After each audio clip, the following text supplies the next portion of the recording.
this lunch! At sa mawalang araw na to, time check, it's already 7:02 a.m. Ang aga natin nagising and suspended ulit yung class natin. May bagyo guys, so ingat po kayo. Sana hindi ganun kalakas yung ulan sa area nyo and pag may mga nakikita tayo na strays, sana bigyan natin sila ng silong kahit papano and food and water kasi hindi sila makakapaghanap ng pagkain nila ngayon. Guys, nandito tayo sa bilihan ng pinya. Asan sila kuya?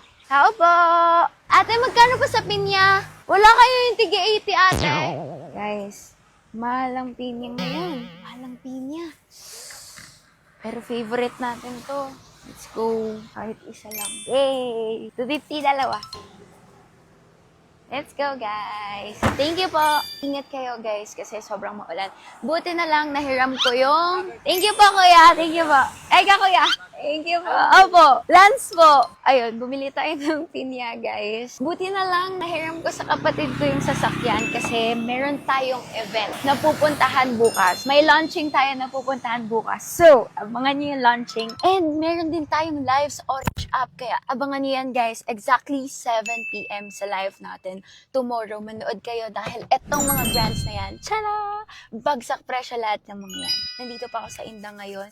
Ingat kayo guys and samahan niyo ako ngayong araw dahil wala kayong choice. Tayo na nakapila para sa gasolina. Papagas muna tayo kasi malayo-layo yung Taguig. Eh, nakakaya naman sa kapatid ko kasi nung hiniram ko sa kanya, ito lang yung gas. Charot. Pero thank you so much. Bawas na agad yung allowance ko this week. Pero investment to kailangan natin. Sir, unloaded po. Tada! Yan na, nadagdagan na. Let's go! And we arrive at our destination! Kaya ko naman mag-commute guys kahit umuulan. Kaso ang problema, sobrang dami ko pong dala-dala para yan sa live natin tomorrow. And sobrang bigat niyang mga yan. Kulang yan mga 10 kilo. Pero kaya ko yung bitbitin. Bumili pa tayo ng pinya. Nakita ko yung landscape ko ba't nasa truck. Hay nako, kuya ko talaga. O, kita nyo naman, hirap na hirap tayo dyan sa part na yan. Pero okay lang para sa mga ginagawa natin. Palitan lang natin ng blue cup kasi yan yung signature natin. And mabibigay na tayo ng pet food.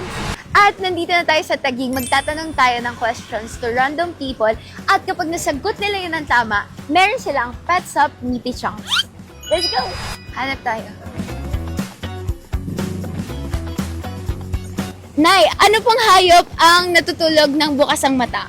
Natutulog, kabayo? Kabaya, hindi po, mali po. Nakarating na tayo sa Christmas tree. Dito na tayo sa High Street. Meaty Chunks may Pets Up. Ate, ano po ninyo? Kulin po. Hi, Ate Colleen. Ate Colleen, ano pong hayop ang natutulog ng bukas ang mata? Bat? Hindi po. Sir, ano pong pangalan nyo? Dexter Pablo. Kuya Dexter, anong hayop ang natutulog ng bukas ang mata? Fish. Fish! Oh! Galing, fish! Dahil sagot niyo po ng tama, ang meron po kayong meaty chunks from Pets Up. Ano po masasabi niyo kay Dexter? Maganda din siya. Maganda din siya. Anong hayop ang natutulog ng bukas ang mata? Ano? Ay, hala, dati sasagutin niyo ba? Hindi ko alam isda. Isda! Oh, ang galing! Ang galing! Ate, ano pong pangalan niyo? Nicole. Nicole. Ate Nicole, dahil nasagot mo ng tama ang tanong natin, meron kang meaty chunks from Pets Up. Congratulations po! Ate, ano pong masasabi niyo? Nakatipid ako. Yay! Yan, available yan sa live natin this coming November 5 at exactly 7 p.m. guys, from 320 pesos, 250 pesos na lang. Don't forget to subscribe, link in the caption and in the comment section. Kita kids, God bless you! Parang nasagot nila agad yung mga tanong natin. Siguro madali yung mga tanong natin.